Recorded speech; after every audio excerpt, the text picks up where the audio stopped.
Hi, watch the story to the end and subscribe and leave a comment. It's important to me.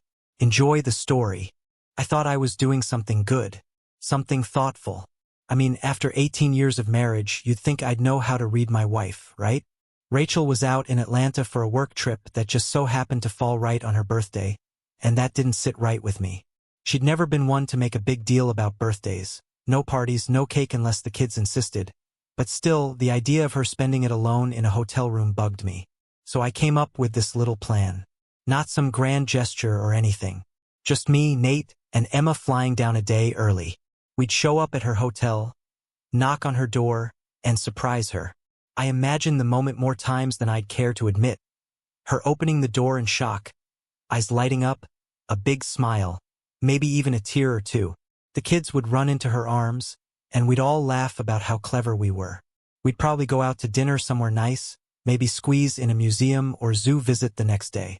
It was supposed to be a memory maker, something to shake us out of the routine. But I couldn't shake this feeling. Started out small. Just a little voice in the back of my head. Easy to ignore. Rachel had been distant lately. I chalked it up to work stress. She's a project manager, the kind that always has her hands full, juggling a dozen things at once. But over the past couple of months, that juggling act had started to look more like dodging. Dodging my calls during the day. Dodging family dinners with late meetings. Dodging any real conversations that didn't involve the kids or bills or the usual day-to-day logistics. I'm not proud of it, but I started noticing her phone habits too. She used to leave it face up, didn't care if I glanced over and saw a text.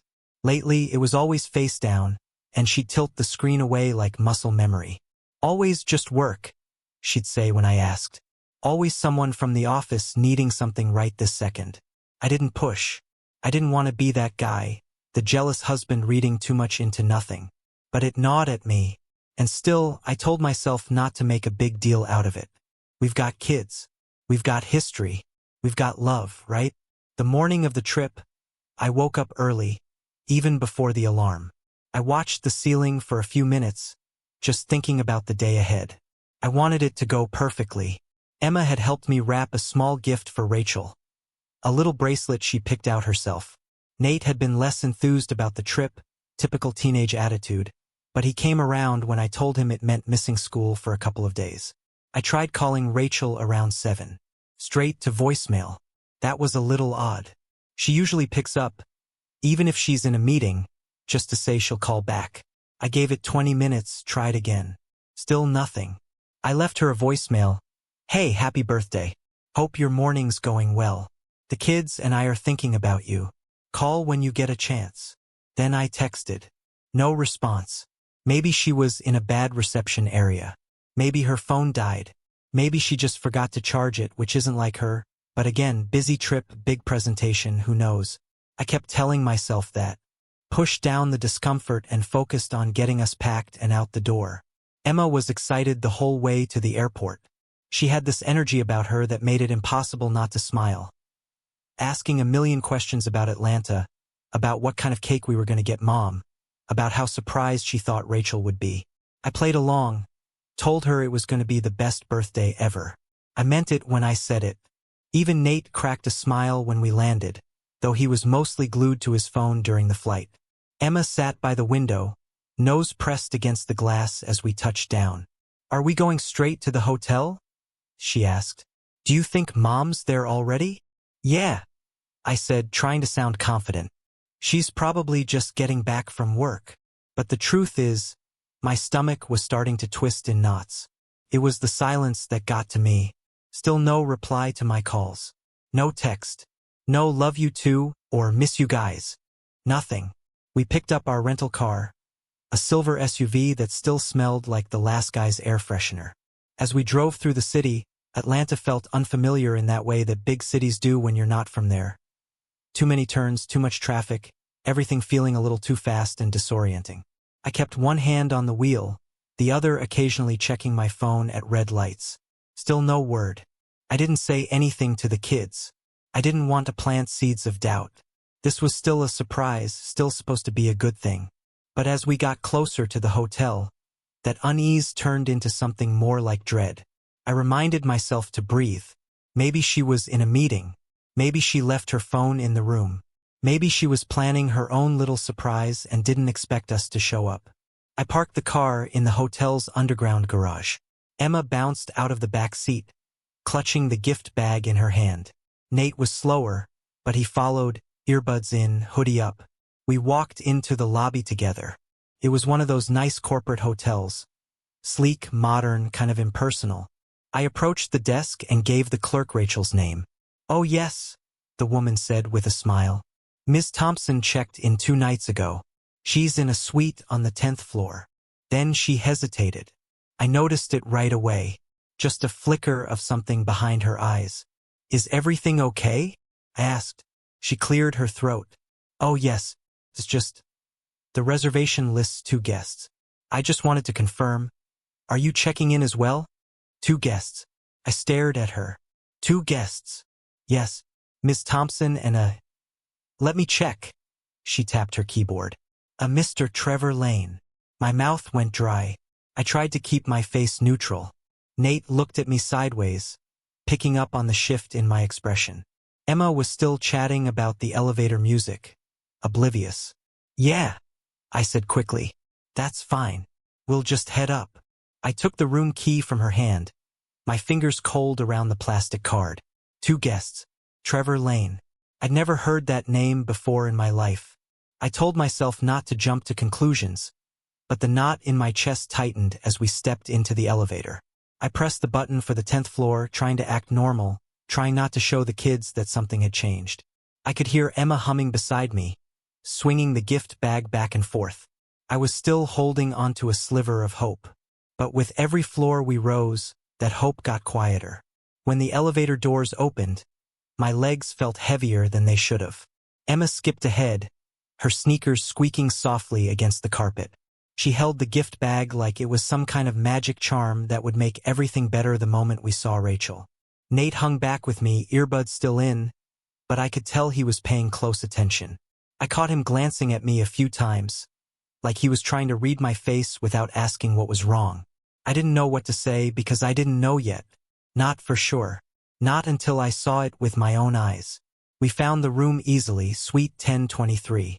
I slowed my pace as we approached. Emma ran up and turned to me, bouncing slightly on her toes. "Should I knock?" I forced a smile and nodded. "Yeah, go ahead, kiddo. Let's surprise her." She raised her tiny fist and knocked 3 quick times. Nothing. I held my breath, listening. It was quiet at first, and then, just faintly, I heard voices. A laugh, muffled but clear enough to know it didn't belong to Rachel. A man's voice. Deep, confident. Then Rachel's laugh followed. That one I'd recognize anywhere. I stepped forward and knocked harder. More silence. Then footsteps. Movement. I could hear someone whispering on the other side.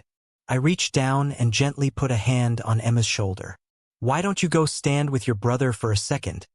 Okay?" She looked up at me, confused, but nodded and skipped back toward Nate.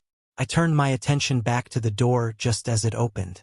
Rachel stood there, and in that instant, my entire world shifted. She was in a white hotel robe, her hair damp, eyes wide with surprise. Not the good kind. Not the kind I had imagined. Her face went pale when she saw me, then flicked to the kids behind me. Her hand tightened on the doorframe. "Jack?" she said, as if she couldn't believe I was real. I tried to keep my voice steady. "Happy birthday." She opened her mouth to say something, but before she could, a man appeared behind her, also in a robe. He was younger than me. Late 30s maybe, tall, well-groomed, with the kind of look that screamed corporate climber. He didn't seem panicked. He looked annoyed, like we were the ones interrupting his night. Rachel turned and said something to him in a low voice, but I caught just one word: kids. Trevor, because I knew without needing to ask. Gave her a nod and stepped back out of sight. "I didn't expect you," Rachel said, stepping out and pulling the door mostly closed behind her. "I can tell." "Let's talk downstairs," she said quickly. "Please, Jack." "No," I said. "We're here. The kids are here." I called. I texted. "You didn't answer." Her eyes flinched like I'd hit her. She glanced down the hall at Nate and Emma. Emma waved. "God," she muttered. "Just give me a minute." She stepped back into the room, shut the door, and left me standing there in that hallway, staring at the numbers 1-0-2-3 like they could give me an explanation I could live with. Nate walked up beside me, pulling one earbud out. "Is Mom okay?" I didn't know how to answer that, so I just said, "Yeah." She was just surprised. "Who was the guy?" I looked at him and he looked back. His face was calm, but I could tell it wasn't because he was okay. It was because he was bracing himself. I opened my mouth to give him some kind of answer, but before I could lie, the door opened again. Rachel stepped out, dressed now in jeans and a blouse, makeup done but rushed. Her hair was still damp. She didn't look like my wife.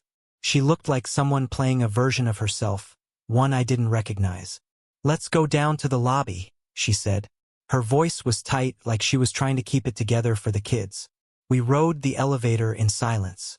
Emma stood next to her mom, holding her hand, still buzzing with excitement. She had no idea what she'd walked into. Nate stood next to me, arms crossed, staring at the numbers as they ticked down. The lobby was mostly empty, quiet except for the hum of soft jazz playing overhead. Rachel motioned to a sitting area near the windows. I followed her, but I was barely there. My head felt stuffed with cotton.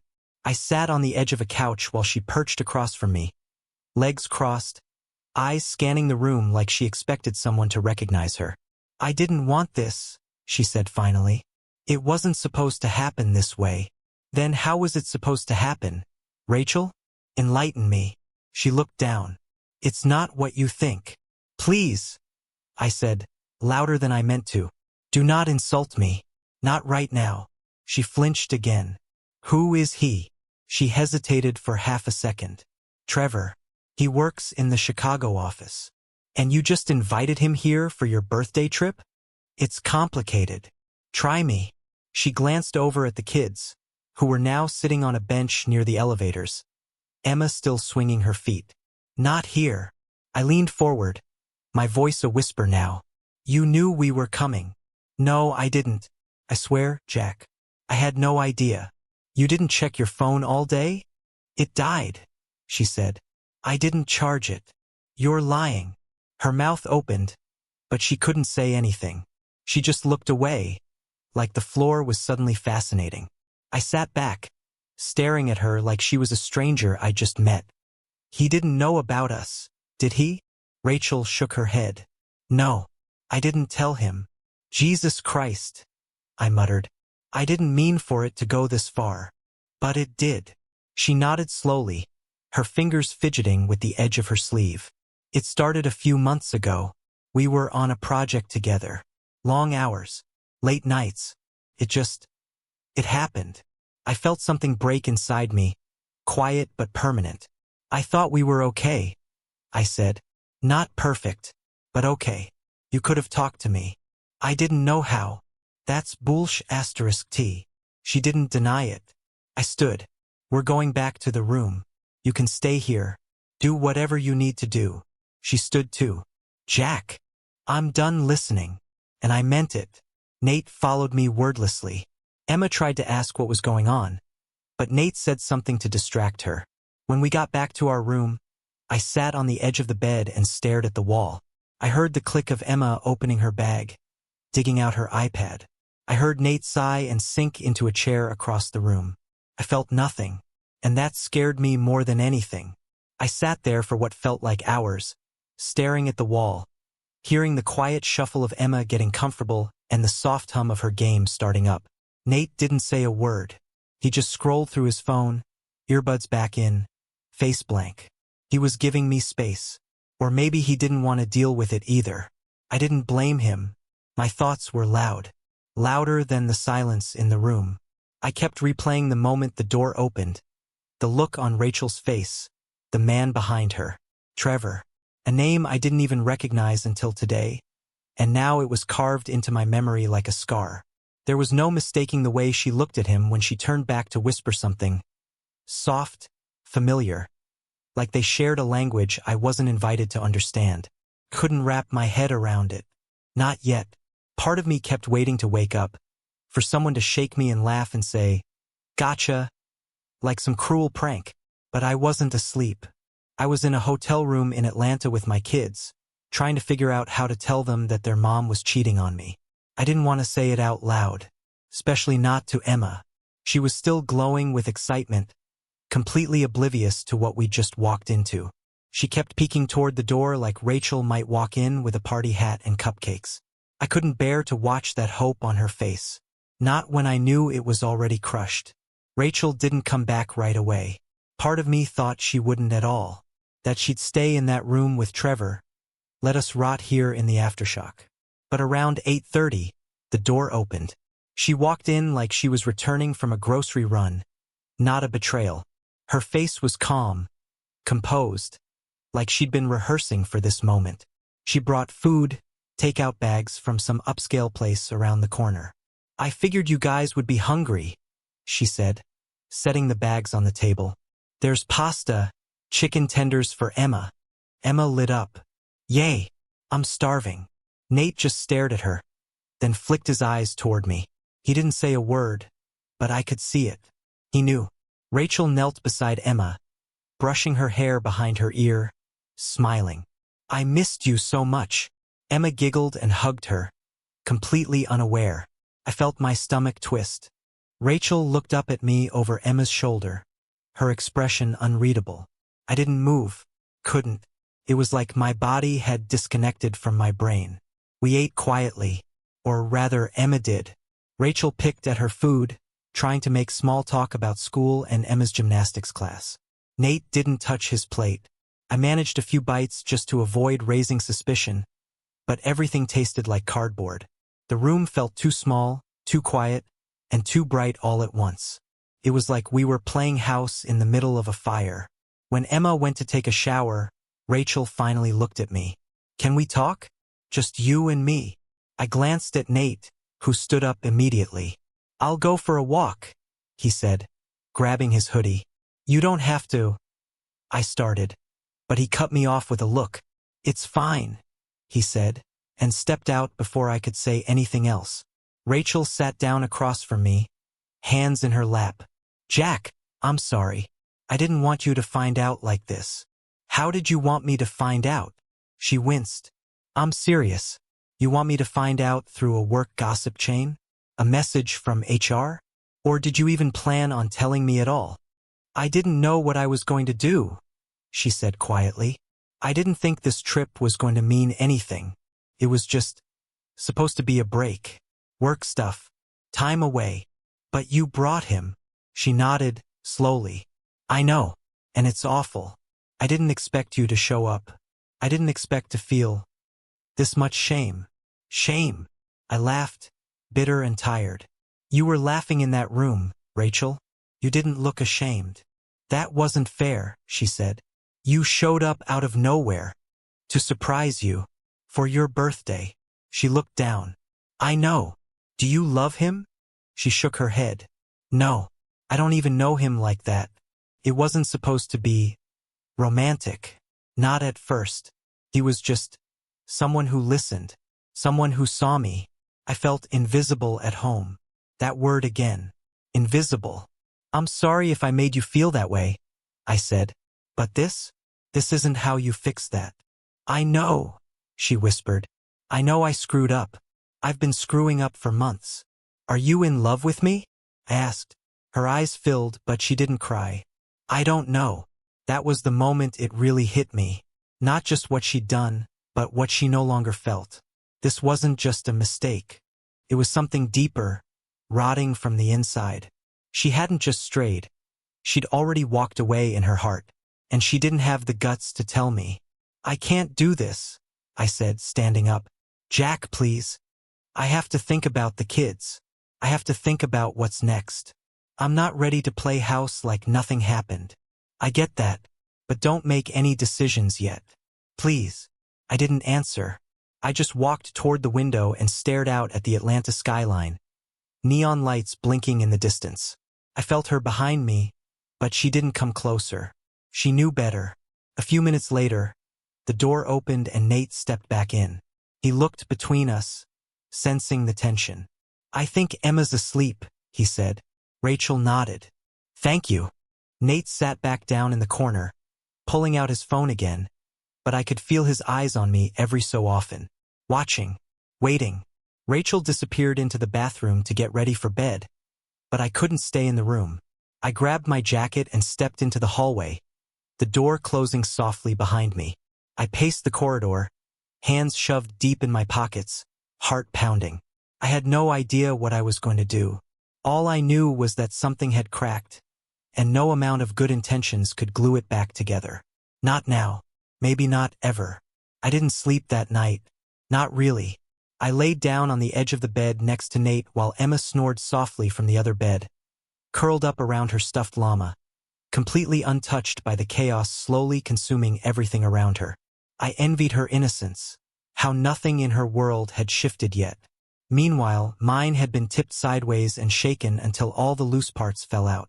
Every time I closed my eyes, I saw Rachel's face. Not the version I knew from memory, the one that used to beam when I walked through the door with takeout or kiss her shoulder in the kitchen. No, the face I saw now was distant, calculated, caught off guard when I showed up. And Trevor. That name kept echoing in my head. Trevor Lane. From the Chicago office. Just a guy from work who happened to be in her hotel room in her bathrobe on her birthday. I must have drifted in and out a few times, but each time I'd jolt awake with a start, heart racing, like my body was still waiting for something to go even more wrong. Around 5 a.m., I gave up pretending. I slid out of bed, careful not to wake Nate, and tiptoed to the little table near the window. I sat there in the dark with a glass of water, staring at the skyline starting to lighten as the city slowly came alive. Around 6:30, I heard Rachel moving around in the other room. The bathroom door clicked shut. I didn't say anything.